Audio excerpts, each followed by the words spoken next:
దాంట్లో ఏమైనా విలువైన పదార్థం ఉన్నదా అని ఉందనుకోవడం తప్ప ఏమైనా తినగలుగుతాడా? ఎవడైనా ఎంత తింటాడు? క్షుద్రమైన బుద్ధులు, బహుభోజనులు, నిర్ధనులు, ఆ స్త్రీలు స్వేచ్ఛగా సంచరించేవారు. దేశములన్నీ కూడా దొంగలతో నిండిపోయి ఉంటాయి. వేదములు పాఖండ దూషితములవుతాయి. ప్రజాభక్షకులవుతూ ఉంటారు మహారాజులు. బ్రాహ్మణులు కూడా కేవలం శిష్ణ సుఖం, ఉదర సుఖం, కామం, భోజనం ఈ రెండే. బ్రహ్మచారులు ఆచారహీనులవుతారు. గృహస్థులు ముష్టెత్తుకుంటూ ఉంటారు. సన్యాస ధర్మం అది. వానప్రస్థులు గ్రామాల్లో నివసిస్తూ ఉంటారు. ఆ మధ్యన ఎవరో ఒక ఆయన నేను వానప్రస్థం పుచ్చుకుందాం అనుకుంటున్నాను అన్నాడు. అంటే ఏం చేస్తావన్నా?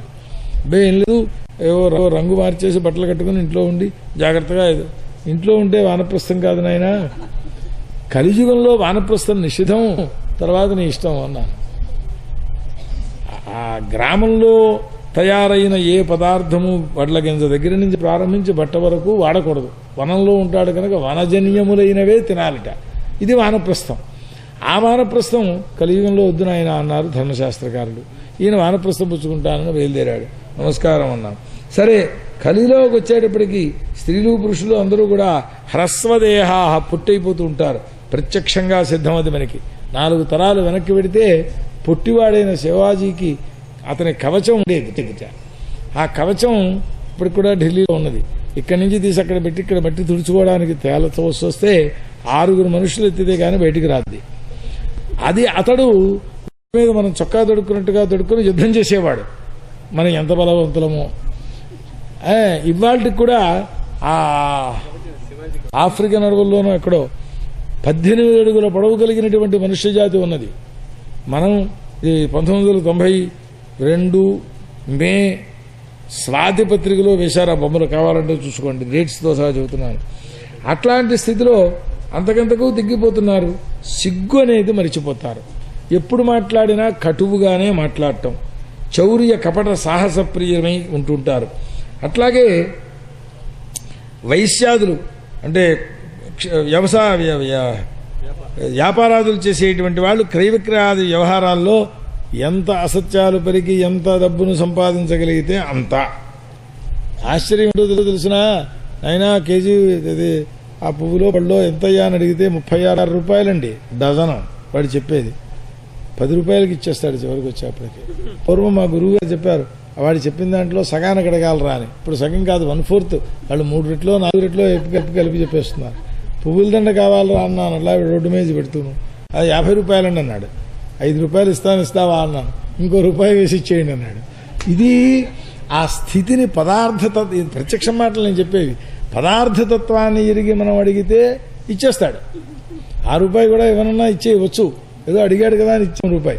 ఈ రకంగా ఇది కొత్త పెద్దవాళ్ళు అలా మాట్లాడితే సహించలేరు కదా. 50 రూపాయలు అడిగితే తిడతాడేమో. 5 రూపాయలు అడిగితేనండి 40 ఇస్తాను, 30 ఇస్తానండి. సరే ఇంకో 2 రూపాయలు ఇచ్చి తీసుకోండి అంటాడు. ఎక్కడికెక్కడ వస్తు పదార్థ మూల్యం కాదు కావలసింది, మోసం చేసి డబ్బు సంపాదిస్తున్నామా లేదా. ప్రభువులకు సర్వదా శ్రేష్ఠుడైనటువంటి స్వామి ప్రభు ఉంటే వాడిని విడిచిపెట్టేస్తారు. స్వాములు కూడా ఆ బుచ్చుడికి ఏదో జ్వరం వచ్చిందంటే వీడికి అస్తమానం జ్వరాలు వస్తున్నాయి, తీసేయండి వీడిని ఇంకోటి పెట్టి. సేవకుడు అన్న తర్వాత 10 ఏళ్ళు మన దగ్గర పనిచేశాడు.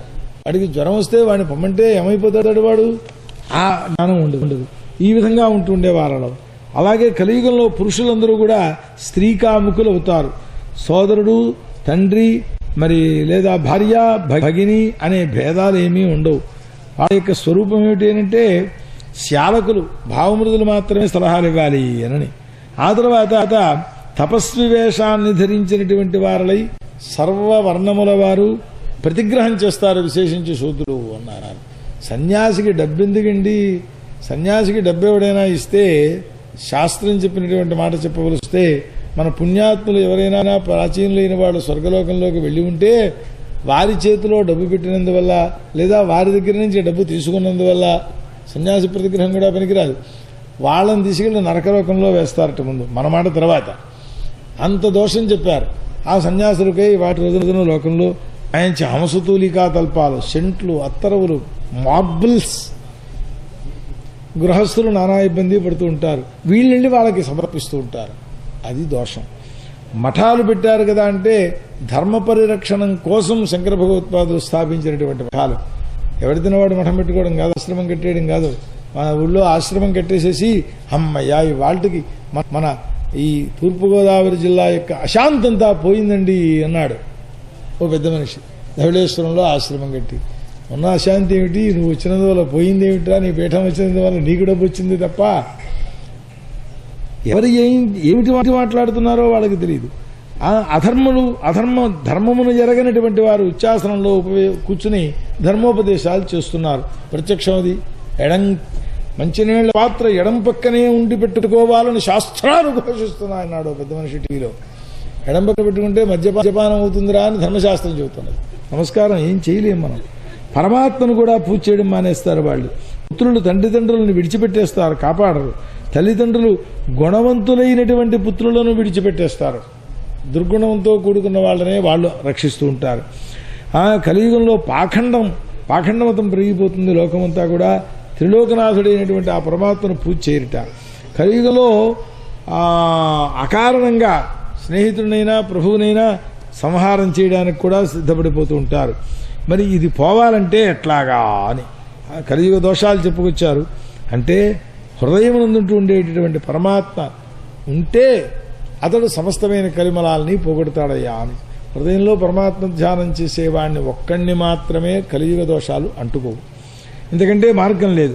అతన్ని సంకీర్తనం చేసినా, అతన్ని గూర్చి విన్నా, అతన్ని గూర్చి ధ్యానం చేసినా అదొక్కడే ఉపాయం అన్నమాట.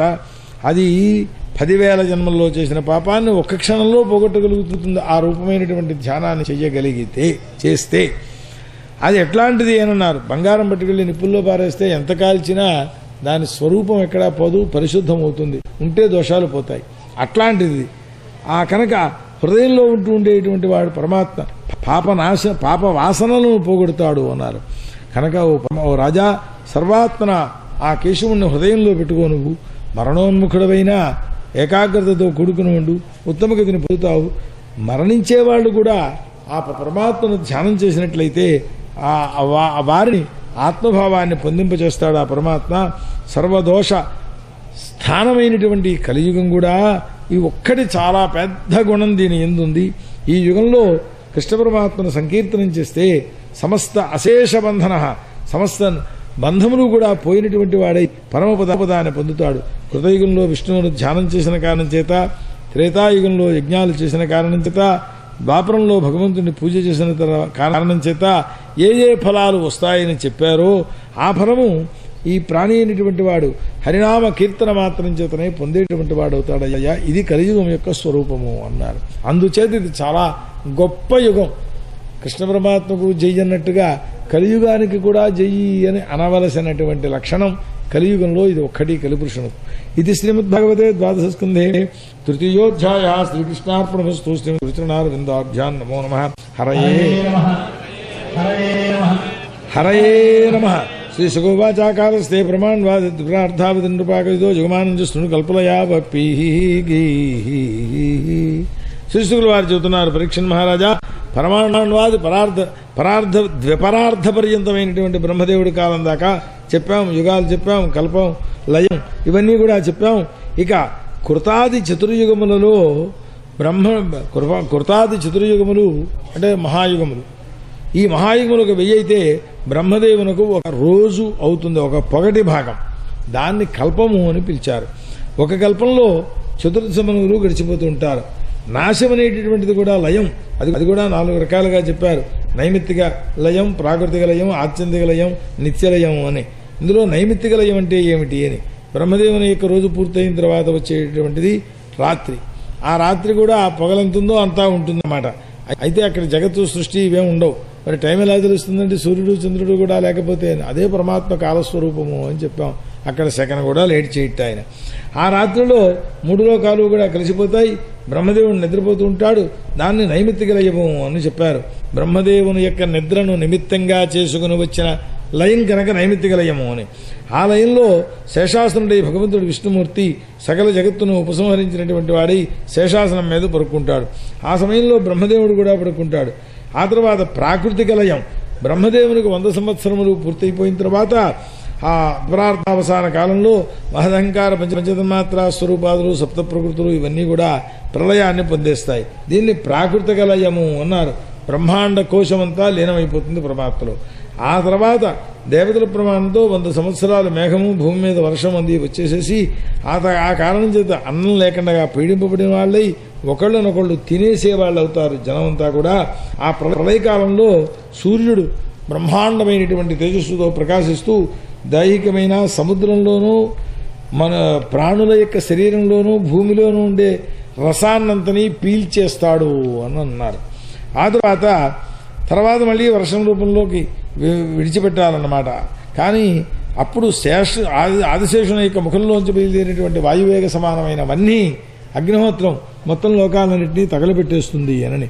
అప్పుడు ఆకాశంలో ధూళి వ్యాప్తమైపోయి కనబడుతుంది, అంతా పొగమయంగా కనబడుతుంది. అంతే విచిత్రవర్ణములైనటువంటి మేఘకులాలన్నీ కూడా తర్వాత మళ్ళీ 100 సంవత్సరాలు వర్షిస్తాయి. అంతా బూడిదైపోయాక దాని మీద నీళ్లు పోస్తే ఏం మిగులుతుంది అని. ఆ తర్వాత ఉపసంహార న్యాయం చేత మొత్తం ఇవన్నీ పరమాత్మలో లీనమైపోతాయి. మొత్తం అవ్యాకృతం అనేటటువంటిది, అదే అవ్యాకృతం అంటే పరమాత్మ, అది మొత్తం అన్నింటినీ మింగేస్తుందన్నమాట. ఆ అవ్యాకృతమునకు మాత్రం లయం లేదు, అది ఎప్పుడూ అట్లాగే ఉంటుంది ఆత్మస్వరూపం కనుక అని. సరే, ఇది ప్రాకృతిక లయం చెప్పాం. పురుషుడు అవ్యక్తమైనటువంటి స్వరూపంలో ఉన్న పరమాత్మలో బ్రహ్మాండస్థములైనటువంటి బ్రహ్మాండాలలో ఉంటూ ఉండేటటువంటి శక్తులన్నీ లీనమైపోతాయి. ఇక ఆత్యంతిక లయం అంటే ఏమిటి అని, అదే మోక్షస్వరూపము అన్నారు. బ్రహ్మజ్ఞానం చేత సర్వప్రపంచము లయమవుతుందన్న అతడి యొక్క దృష్టిలో. లోకమంతా లోక వ్యవహారంలో మూఢులకు ఉంటే ఉండవచ్చుగాక, ఆయన దృష్టిలో ఉండదు, జ్ఞాని దృష్టిలో. అది ఆత్యంతిక లయము అని. ఆ స్థితిలో అప్పుడు బుద్ధి, ఇంద్రియాలు, విషయములు ఇవేవి పరమాత్మ కంటే భిన్నమైనటువంటివి ఉండవు వాడికి. అదా మృతికేత్యేవ సత్యం అని ఉపనిషత్తులలో చెప్పినట్టుగా పైనటుండే ఆ కుమ్మరి తయారు చేసిన పదార్థాలను బదలగొట్టేస్తే మిగిలేది ఏమిటయ్యా అంటే మట్టి.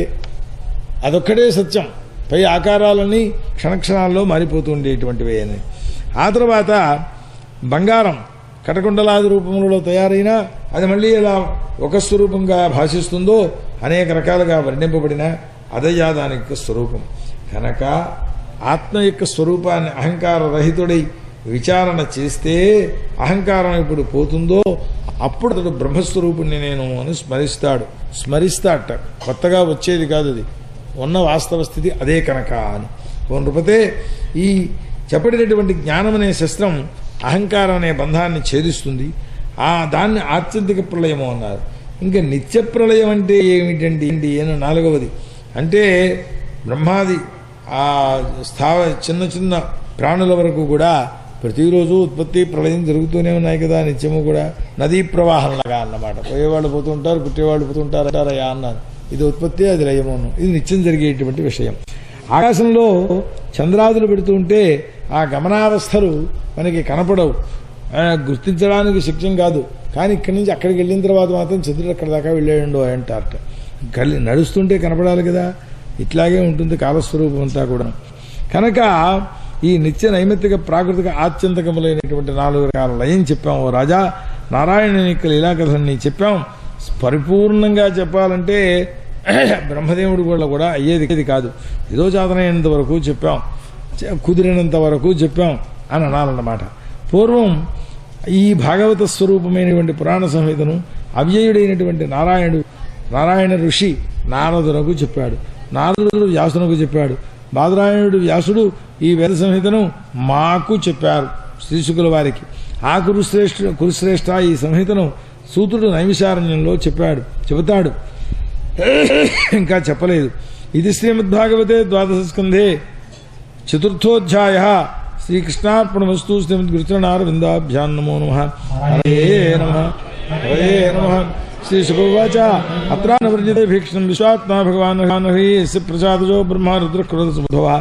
ఇక్కడ ఒక విషయం చెబుతాను వినవయ్యా అన్నారు. ఏమిటి ఈ భాగవతంలో పరమాత్మ సాక్షాత్ వారం ఎన్ని పర్యాయైనా సరే ఆయన వర్ణింపబడ్డాడు. ఇందులో ఆయన ప్రసాదం వల్లనే బ్రహ్మదేవుడు, ఆయన కోపంలోంచే రుద్రుడు వీళ్ళందరూ పుట్టారు. ఓ రాజా, నువ్వు కృతార్థుడవయ్యా. ఎందువల్ల అని జ్ఞానం కలిగింది కదా. ఇక నేను చచ్చిపోతాననేటటువంటి బెదురు నీకు లేదు. ఇప్పుడు భయపడకు, నువ్వు నశించవు. దేహం అనేటటువంటిది నశిస్తుందే తప్పిస్తే ఇదివరకు ఈ రకంగా నువ్వు లేవు, ఇటుపైన ఈ రకంగా ఉండవు. మధ్యలో వచ్చింది ఈ రకమే వచ్చింది తప్ప నువ్వు మాత్రం అప్పుడు 3 సమయాల్లోనూ ఉంటుండేటువంటి వాడు అయ్యావు. పుత్రపౌత్రాది రూపములుగా బీజాంకుర న్యాయం చేత ప్రతివాడు అట్లా ఉంటూనే ఉంటాడు. దాని యొక్క స్వరూపాన్ని చెప్పక్కర్లేదు. కాష్టాత్ అగ్నిరేవా అని పోలిక పోల్చారు. ఈ దేహం కంటే కర్ర నిప్పుల్లో పడేస్తే అగ్ని ఆకారం వచ్చేస్తుంది. కర్ర వేరు నిప్పు వేరు అని ఒప్పుకోవాలా అక్కర్లేదా? నీళ్లు పోస్తే నిప్పు పోతుంది కానీ కర్ర పోవటం లేదు. ఎందుకు ఆ రూపం? కర్ర కూడా భస్మం అయితే భస్మీ రూపంలో ఉంది కానీ అగ్ని కర్ర ఒకటి కాదు. ఏకాకారంలో కనపడుతున్న దేహము ఆత్మ అనేటువంటివి పృథక్ రూపములు సుమా అని చెప్పారు. ఈ దేహమే నేను అనుకునేది బ్రహ్మస్వరూపం తప్ప అంతకంటే ఏమీ లేదు. కనుక మనస్సు అనేది దేహాదులను సృష్టి చేస్తుంది. మనస్సు వల్లనే సమస్త మాయలు సృష్టింపబడుతూ ఉంటాయి. ఓ రాజా, పరమాత్మ జీవుడనేటువంటి వాడు సంసారము నశించినా తాను మాత్రం సుప్రకాశ స్వరూపుడై ఉంటూనే ఉంటాడు. అది ఆత్మస్వరూపమే అని గుర్తించడమే వీరు చేయవలసిన పని. కనుక అనుమానాది ప్రమాణముల చేత, శాస్త్రములలో చెప్పబడిన అనుమానాది ప్రమాణముల చేత వాసుదేవుణ్ణి చింతన చేస్తూ ఉండేటువంటి వాడవై నిన్ను నువ్వే విచారణ చేసుకో. ఇంతకంటే అలా కనుక ఉన్నట్టయితే బ్రాహ్మణుడు ప్రేరేపించినటువంటి తక్షకుడు వచ్చి కూడా నిన్నేమీ చెయ్యలేడు. మృత్యుహేతువులైనటువంటి కాలాదులు మృత్యువులను సూచిస్తాయి అని, మృత్యువులకు ఈశ్వరుడైన ప్రభువును అభిబాధిస్తాయి కనుక, అంటే ఏ స్థితిలో వీడు ఉండాలి అని, అంటే నేను అని చెప్పబడుతున్నానో అది బ్రహ్మ పదార్థమే, ఏది బ్రహ్మ పదార్థం అని చెప్పబడిందో అది నా స్వరూపమే అనేటటువంటి స్థితి కలగాలి. అట్లా చేస్తే నిన్ను తక్షకుడు శరీరాన్ని పోగొట్టగలడు తప్ప జగత్తంతా వ్యాపించినటువంటి వాడవై ఉంటావు కనుక నీకు ఏ విధమైనటువంటి నాశము లేదయ్యా అన్నారు. నాయనా, నువ్వు విష్ణుమూర్తిని గురించి ఆయన యొక్క లీలలను అడిగావు, అడిగినవన్నీ చెప్పాను. ఇంకా ఏమైనా వినాలని కోరికగా ఉందా అని అడిగారట పరీక్షణ్ మహారాజుని శ్రీశుకాచార్య వారు. ఇది శ్రీమద్భాగవతే ద్వాదశ స్కంధే పంచమోధ్యాయ. శ్రీకృష్ణార్పణమస్తు. శ్రీ గురుచరణారవిందాభ్యాం నమో నమః. హరయే సూతోవాచ ఏతన్ నిశంయమునాభీదం పరీక్షిజ్యాసాత్మజేన నిఖిలాత్మదుశాసమైన తత్పాదమూలముపసృత్య నతేన మూర్ధ్నా బద్ధాంజలిస్తమితమాహస విష్ణురాతః. అంటే ఆయన సూతులు వారు చెబుతున్నారు, ఆయన సాష్టాంగ నమస్కారం చేసేసినటువంటి వారలై, ఓ మహామునే, నీ వల్ల అనుగ్రహాన్ని పొందానయ్యా, కృతార్థున్నయ్యాను. సాక్షాత్ ఆది మధ్య అంత్యములు లేనిటువంటి పరమాత్మ నీ వల్ల నేను విన్నానాయన్ని. ఆయనను గురించి వినడం కాదు, ఆయనను విన్నట్ట ఆయన పాపం.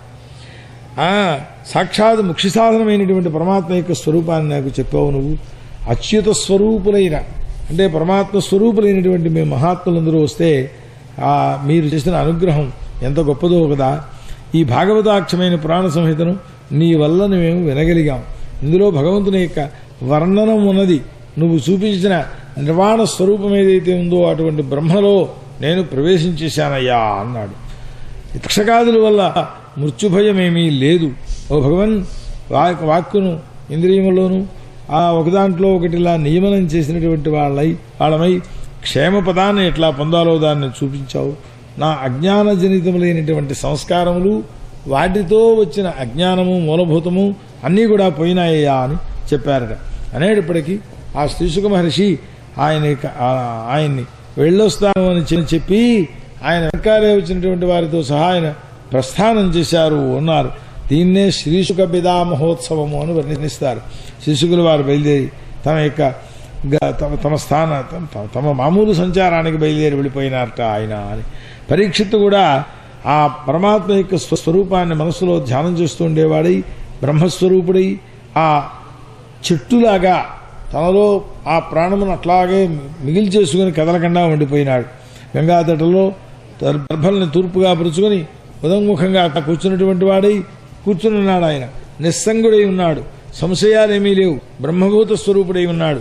ఆ సమయంలో ఆ బ్రాహ్మణుడు శౌనకాదుకు సూతులు వారు చెబుతున్నారు ఈ విషయం. శుకులు వారు చెప్పరు, ఇంకా అయిపోయింది, ఆయన వెళ్ళిపోయినారు అక్కడి నుంచి.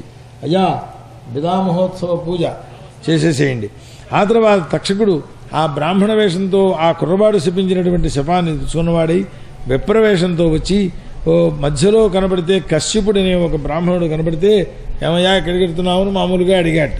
అయ్యా నాకు డబ్బులు కావాలి, కుటుంబంలో బాధపడుతున్నాను, పరీక్షణ్ మహారాజును తక్షకుడు కలుస్తాట, ఆయన్ని మళ్ళీ జీవింపచేసి విష మంత్రముల చేత ఆయన్ని పునః జీవింపచేసి డబ్బు సంపాదిద్దామని పెడుతున్నాను అన్నాడు.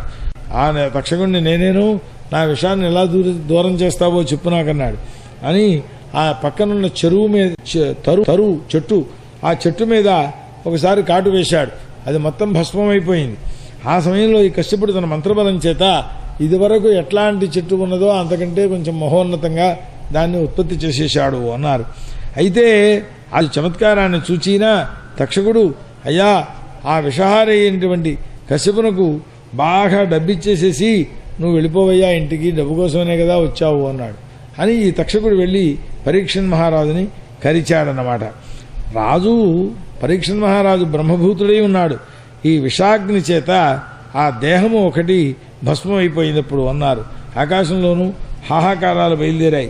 దేవాసుర నరాదులందరూ ఆశ్చర్యపోయినారు. దేవదందువులు మురుగాయి, గంధర్వాప్సరసులు గానాలు చేశారు.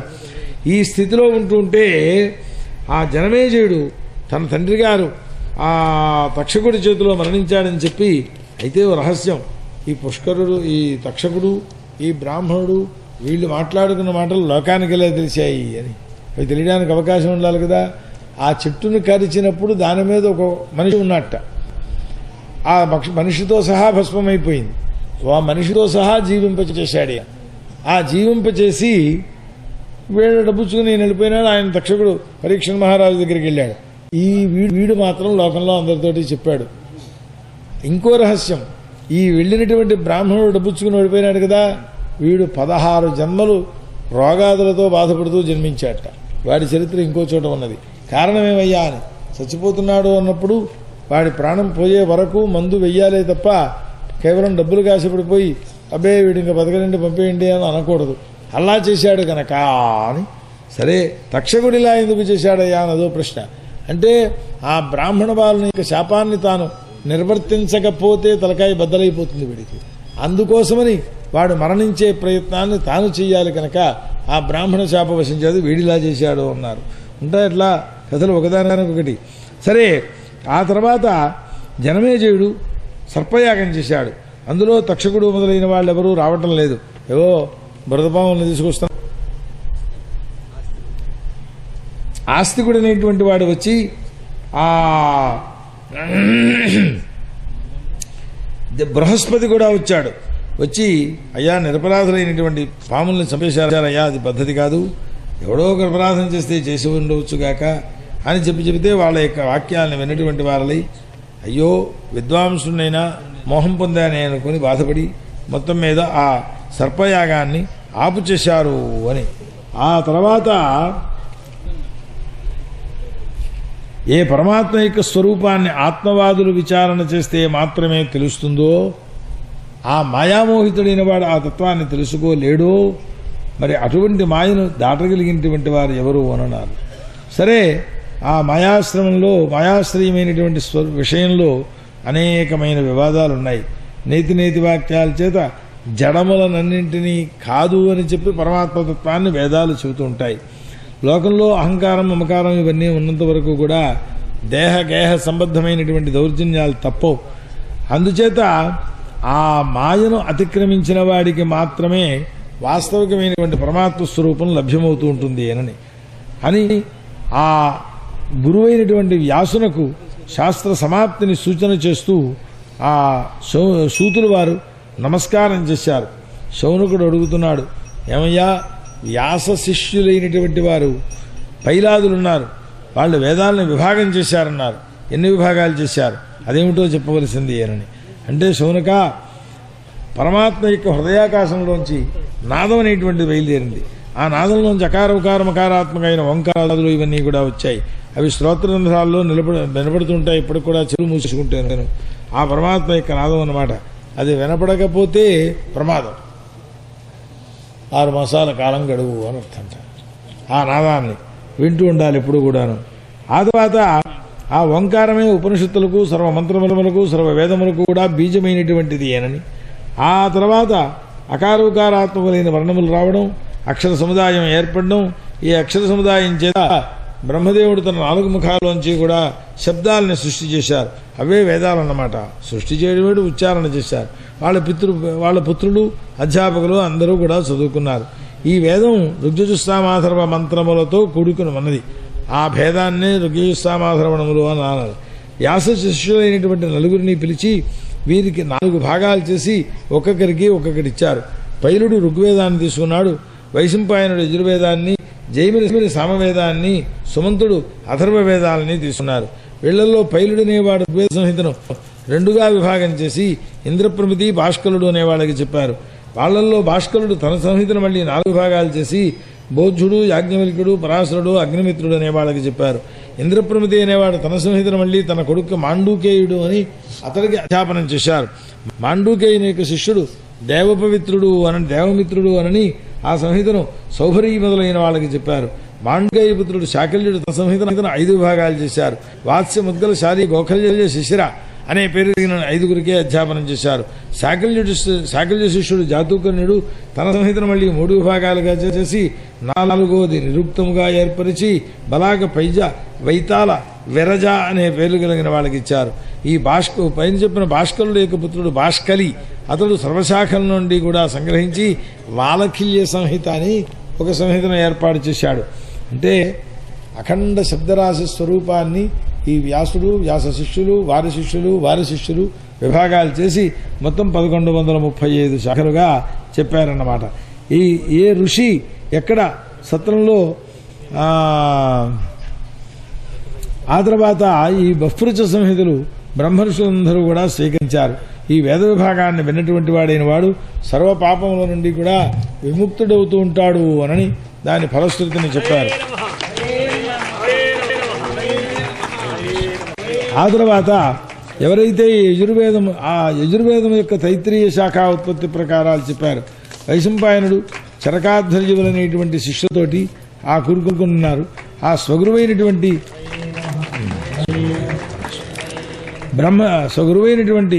ఆ గురువుగారి యొక్క బ్రహ్మహత్యను పోగొట్టడం కోసమని చెప్పి వారు బ్రహ్మచర్య వ్రతాన్ని చేశారు శిష్యులందరూ కూడాను. అంటే ఏం లేదు, సుమేరు పర్వత పృష్ఠంలో దేవయజ్ఞంలో సమాగతులైనటువంటి ఋషులందరూ కూడా అక్కడికి వెడుతుంటే ఒక దారుణమైన శపథం చేశారట వాళ్ళు. ఏమని, ఈ ఋషి ఇక్కడ సత్రయాగం చేస్తున్నాడు కదా 7 రోజులు, ఆ 7 రోజుల్లో ఎవడిక్కడికి రాడో వాడు బ్రహ్మహత్యాపాతాన్ని పొందుతాడు అనని. వైశంపాయనుడు తప్ప మిగిలిన వాళ్ళందరూ వెళ్లారు. ఈ వైశంపాయనుడు వెళ్ళలేకపోయినాడు. సరే, కారణం ఏదైతేనే బ్రహ్మహత్య అనేటువంటి సంక్రమించింది. దీన్ని పోగొట్టడం కోసమని శిష్యులతో అన్నారట, రే నేను బ్రహ్మహత్య వచ్చింది, నాకు ఇది వస్తే అధ్యాపనం చేయడానికి కుదరదు కదా, దీన్ని పోగొట్టాలి, మీరందరూ తలో వ్రతం చెయ్యండి రా నాయన, నేనే వ్రతం చేస్తాను, ఈ వ్రతాన్ని చేసి నాకు ఆ పాపాన్ని పోగొట్టండి అన్నారు. అంటే వాళ్ళందరూ శిష్యులందరూ సరే అని అంటున్నారు. అప్పుడు యాజ్ఞవల్కులు లేచి, ఈ మూర్ఖులు వీళ్ళందరూ చేసేది ఏమిటయ్యా, నేను ఒక్కడనే వ్రతం చేసి నీ బ్రహ్మహత్యను పోగొడతాను అని అహంకరించాడు. అహంకరిస్తే యాజ్ఞవల్కుడి యొక్క మాట విని ఆ వైశంపాయనుడు కోపం వచ్చింది. బ్రాహ్మణులై వేదాధ్యయనం చేసినటువంటి వారై వ్రతాదులు చేయడానికి సమర్థులైన వీళ్ళని అవమానించేశావు, కాబట్టి నువ్వు శిష్యుడిగా ఉండక్కర్లేదు, నేను ఇచ్చిన విద్యలను నాకు ఎక్కేసేయకడా అన్నారు. సరే, ఆ యాజ్ఞవల్కుడు గురువు యొక్క ఆజ్ఞానుసారం ఆ యజుస్సముదాయాన్ని ఎంత అధ్యయనం చేశాడో అంతా అక్కడ కక్కేశాడు. కక్కేస్తే మరి వేదాలు అవి సామాన్యమైనవి కావు కదా, ఇది విఘ్నంగా కనబడుతోందని చెప్పేసి ఆ వమన కక్కుగా ఉండడం అనేది బాగుండలేదని చెప్పి సరే ఆ మహర్షులందరినీ దీన్ని భక్షించమన్నారట. అంటే వాళ్ళు తిత్తిరి పక్షి వేషాన్ని వేసుకుని, అది కక్కునే తింటూ ఉంటుంది ఎక్కువగా ఇష్టంగాను, అందుకోసమని చెప్పి ఆ తిత్తిరి పక్షి వేషాన్ని వేసుకుని తినేశారు. ఆ తర్వాత ఆ యజుర్వేదములన్నింటినీ వాళ్ళు చెప్పారు. కాబట్టి దీనికి తైత్రీయ శాఖలు అని పేరు వచ్చాయి. ఆ తర్వాత కాండవ మాధ్యందిన శాఖలు వచ్చాయి.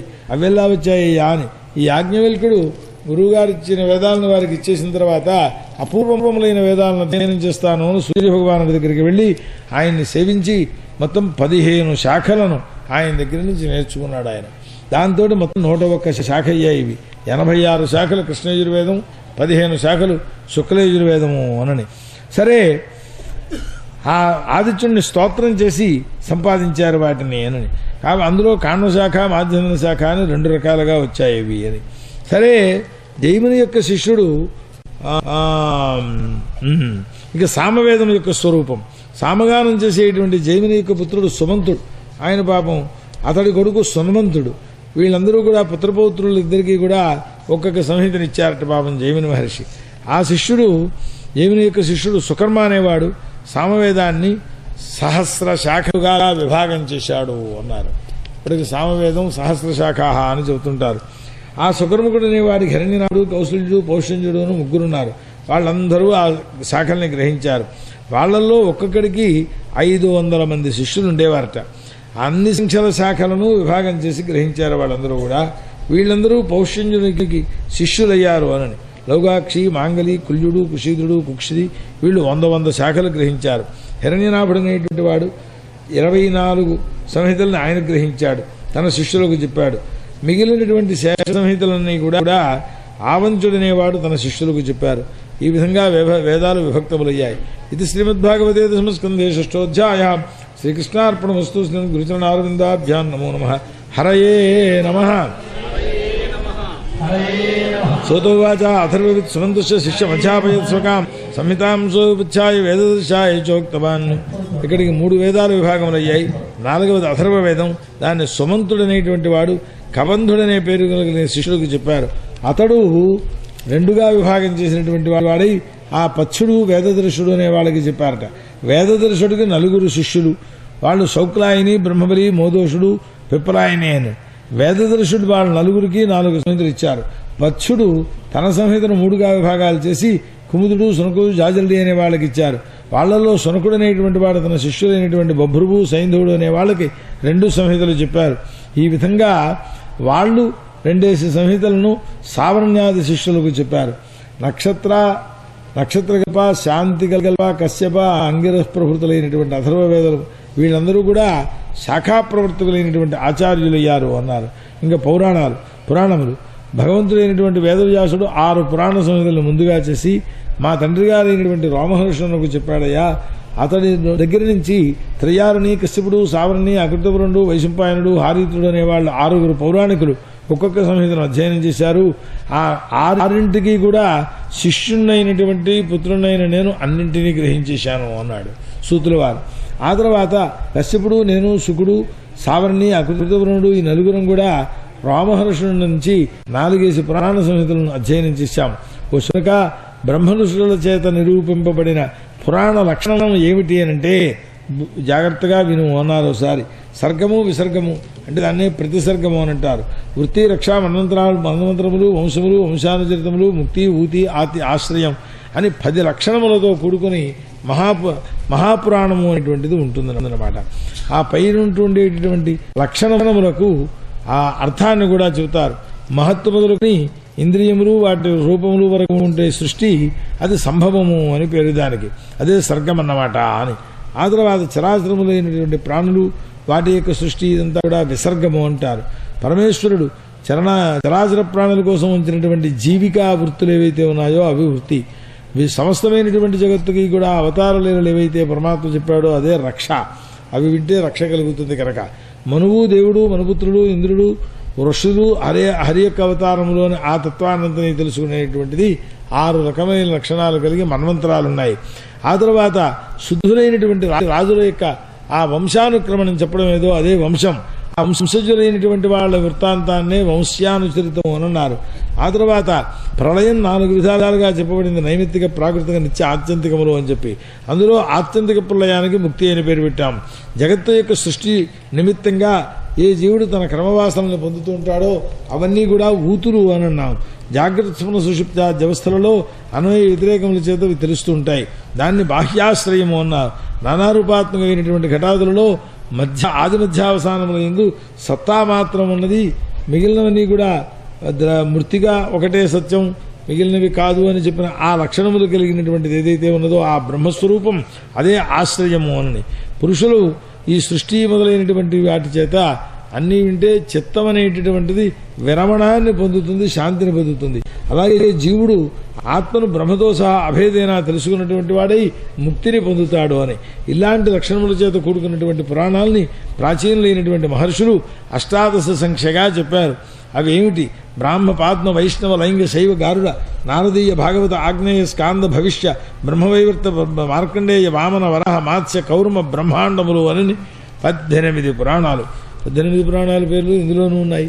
అన్ని పురాణాల్లోనూ ఈ 18 పురాణాల పేర్లు ఉంటాయి. ఏది ముందు రాశాడు, ఎందుకు వెనక రాశాడని మరి కొట్టుకుంటుంటారు. ఆ శౌనక, ఈ వేదముల యొక్క పురాణముల యొక్క శాఖాప్రణయనమంతా నీకు చెప్పాం. దీన్ని విన్నటువంటి వారికి బ్రహ్మతేజస్సు వృద్ధి పొందుతుంది అన్నారు. ఇది శ్రీమద్భాగవతే ద్వాదశ స్కంధే సప్తమోధ్యాయ. శ్రీకృష్ణార్పణమస్తు. గురుచరణారవిందాభ్యాం నమో నమః. హరయే శౌనకోవాచ సూతజేపి చరం సాధో వదనో వదతాంబర తమస్య పారే బ్రహ్మతాన్ రుణాంతం పారదర్శన. శౌనకుల వారు సూతాచార్యుల వారిని, అయ్యా చిరంజీవి, ఓ సూత, చిరకాలం జీవించవయ్యా మా ఆశీర్వచనాల చేత.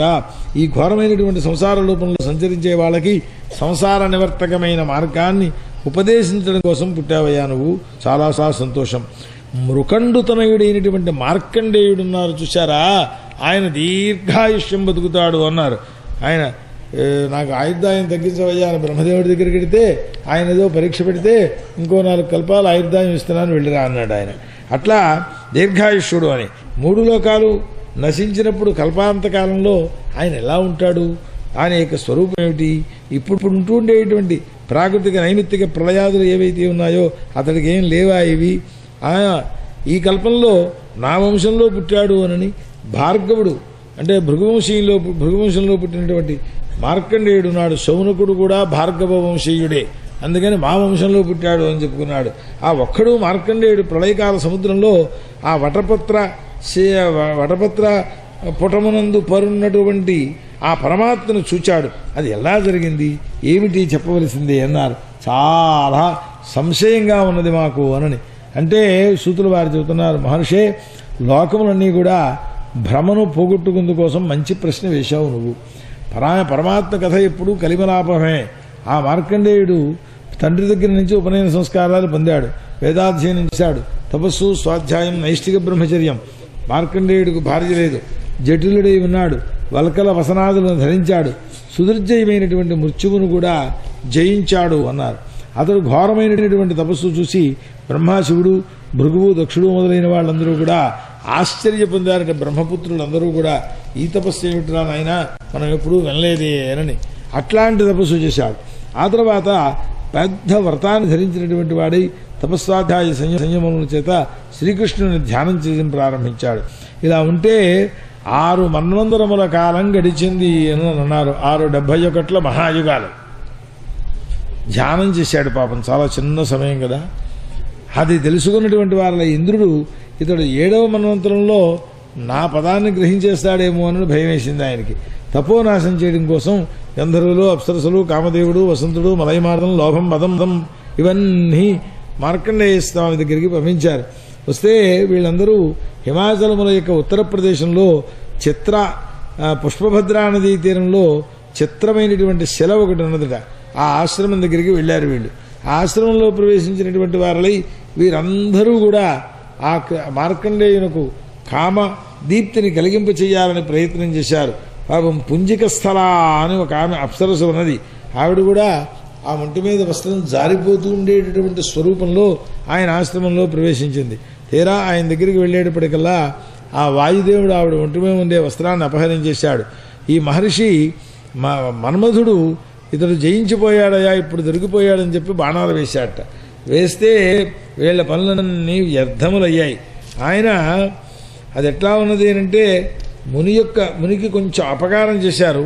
ఆయన తేజస్సు చేత వీళ్ళందరూ శరీర దాహం బయలుదేరింది వీళ్ళకి. ఈ విధంగా ఇంద్రభృత్యులందరూ కూడా ఆయన్ని ఎంతో పతనం చేయాలని ప్రయత్నం చేసినా మార్కండేయుడు ఏ విధమైన వికృతి పొందలేదు, మామూలుగానే ఉన్నాడు ఆయన. ఈ దేవేంద్రుడు, ఈ కామాదులందరూ కూడా వెనక్కి వచ్చేటప్పటికి తలకాయలు ఉంచుకొని వచ్చారట. పాపం ఇదేమిట్రా అన్నారు. అయ్య బాబోయ్, ఆ మహర్షి ప్రభావం, మేమేం చేయలేమండి అక్కడికి వెళ్ళని చెప్పారట. ఆ స్థితిలో నరనారాయణులు మనకు ఇతన్ని అనుగ్రహించడం కోసం అని చెప్పి దర్శనమిచ్చారు. తెల్లవాడోడు, నల్లవాడోడు, నవకంజన కాటుక బాగా నూతనమైనటువంటి పద్మముల వలె విశాలములైన నేత్రములు కలిగిన వారై ఉన్నారట. వారిద్దరూ కూడా ఉపవేద దండ కమండలాదులను ధరించారు. రుద్రాక్షమాల, ఆ దర్భముష్టి, ఇవన్నీ బ్రాహ్మణ వేషాలు అన్నమాట. ఆ లోకపాలకుల చేత పూజింపబడినటువంటి వాళ్ళు వారిని చూచి మార్కండేయ మహర్షి సాక్షాత్ సాష్టాంగ నమస్కారం చేశాడు. సంతోషంతో ఆనంద బాష్పాలు విడిచిపెట్టాడు. అట్లాంటి స్వరూపంలో లేచినటువంటి వారి దోషులు వగ్గి స్తోత్రాలు చేసేయడానికి గద్గదమైన వాక్యాలు వచ్చిన కారణం చేత నమో నమః ఒక్కటే మాట నాట పాపం మొదటిసారి. ఆ తర్వాత వాళ్ళకి ఆసనాలు, పాదప్రక్షాళనాదులు, సాక్షాత్తు పరమాత్మలు వస్తే వాళ్ళ కాళ్ళు కడిగేట ఆయన. మరి ఆయన కాకపోతే ఇంకో 4 కపాలు ఆదాయం పొందగలుగుతాడు? నమస్కారం చేసి మార్కండేయుడు, పరమాత్మ నీ గుణగణాలను నేను వర్ణించలేను, నీ యొక్క ప్రేరణ చేతనే జగత్తంతా కూడా ప్రాణవాయువు స్పందనం కూడా నీ వల్లే కలుగుతుంది. నీ యొక్క జగత్తు 3 లోకాలకి కళ్యాణమును చేకూర్చడం కోసం, సర్వజీవుల యొక్క క్లేశాలని పోగొట్టడం కోసం, మృత్యువును జయించడం కోసం ఈ జగత్తునందిని ఇట్లా అట్టే పెడుతున్నావయ్యా, పుట్టిస్తున్నావు. సాలేడులాగా దాంట్లోంచి దారం వస్తుంది, ఆ దారాన్ని మళ్ళీ లోపలికి లాగేసి ఉంటుంది, దానికి ఏమైనా ప్రమాదం ఉందని తోస్తే. అట్లా ఈ జగత్తునంతిని సృష్టి చేసి మింగేస్తున్నటువంటి వాడవై ఉన్నావు. దేహాభిమానం అనేటువంటిది ఒక్కదాన్ని విడిచిపెట్టి సత్యజ్ఞాన స్వరూపుడవైన నీ పాదమూలములను సేవిస్తున్నానయ్యా. ఓ ప్రభో, పురుషాయ విశ్వగురవే నారాయణాయ నరోత్తమాయ శుద్ధాయ వేదమార్గ ప్రవర్తకాయ నమః అని చెప్పి ఒక్క స్తోత్రం చేశాడు. ఆ తర్వాత లోకంలో ఉంటుండేటువంటి ఇంద్రియాదుల్లో సర్వజగత్తు వ్యాపించి ఉన్నా లోకంలో నిన్ను తెలుసుకోలేకపోతున్నారయ్యా. నీ యొక్క జ్ఞానాన్నే వేదాలు చెబుతున్నాయి. వేదముల వలన మాత్రమే నీ యొక్క స్వరూపం తెలుస్తుంది. బ్రహ్మాది దేవతలు కూడా మోహాన్ని చెందుతుండే మహాపురుష స్వరూపమైన నీకు నమస్కారము అని నమస్కారం చేశారు. ఇది శ్రీమద్భాగవతే ద్వాదశ స్కంధే అష్టమోధ్యాయ. శ్రీకృష్ణార్పణమస్తు. శ్రీమద్ గురుచరణారవిందాభ్యాం నమో నమః. హరయే నమః. సూతం వాచ సంస్థతో నిత్యం మార్కండేయేన ధీమత నారాయణో నృసక ప్రీతా భృగోద్భవం. పరమాత్మ నారాయణుడు చెబుతున్నారు, ఓ నాయనా బ్రహ్మర్షివర్య, చాలా గొప్పవాడవయ్యా, నువ్వు శ్రేష్ఠుడవు, నువ్వు నీ యొక్క తపస్సు గొప్పది, నీకు కావలసిన వరం కోరుకో అన్నారు. అంటే దేవదేవా, నువ్వు నిన్ను చూచాను, ఇప్పుడు ఇంతకంటే వరం ఏం కావాలయ్యా నాకు? నిన్ను చూడడమే ఈ తపస్సులకన్నింటికీ ఫలితం. నువ్వు ప్రత్యక్షమయ్యావు. మనస్సులో ధ్యానం చేస్తేనే ఆ ధ్యానం చేసిన వారు కృతకృత్యులవుతూ ఉంటారు కదా. ఆయన ఓ కమలలోచన, నీ మాయ ఎట్లా ఉంటుందో ఒక్కసారి చూడాలని కోరికగా ఉందా, ఆ కోరిక తీర్చు చేతనైతే అన్నాడు. చేతనైతే ఏమిటి, చేతగానే లేదు కదా అని ఎప్పుడైతే ఇలా పూజింపు సంస్థత చేశారో ఆ నారాయణుడు భద్రకాశ్రమానికి వెళ్ళిపోయినారు నరుడితో సహా.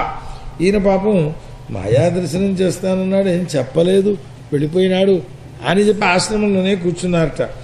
జాగ్రత్తగా అగ్ని, సూర్యుడు, భూమి, వాయువు మొదలైన సర్వ ప్రదేశముల యందు కూడా శ్రీహరినే ధ్యానం చేస్తూ ఉండేటువంటి వాడే ఉన్నాడు ఆయన.